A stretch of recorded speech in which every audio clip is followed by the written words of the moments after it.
پښتانه چې د دنیا په کم ګوټ کې هم وي نو خپله حجره او خپل جومات او خپل کلتور چې کوم دی هغه ځان سره مخ په وړاندې بوځي.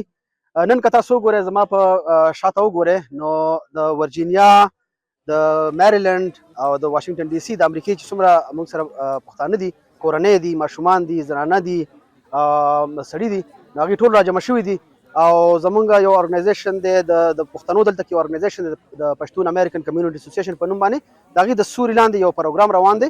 دا هر کال هم داسې کیږي. نو په دې تاسو به هم را سره ګورئ، پښتنو سره به په دې اړه باندې خبرې اترې کوو. نو چې د چا څه وړې مسلې مطلب چې موږ په خپل انډیویجوال حل کولی شو نو هغه ولا حل کوو. او بل زموږ اصلي مقصد دا دی چې زموږ د خپل ژبه رکن نشي، زموږ د خپل قام رکن نشي.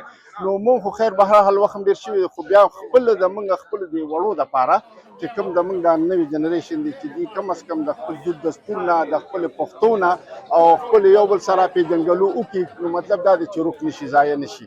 زموږ دلته ژوند کې کوم د پښتنو یا به دا ووایم چې د مهاجرت ژوند یا امیګرنټ چې کوم لایف دی هغه خو حقیقت دا دی چې هر ځای کې که نه نو د خپلې خاورې خپله مزه خو په دې وطنونو کې چېرته چې موږ یو دلته بهرحال هغه ځان خوشحالولو لپاره بیا د ټولنې د خلکو راغونډېدل چې کوم دی هغه ډېر ضروري.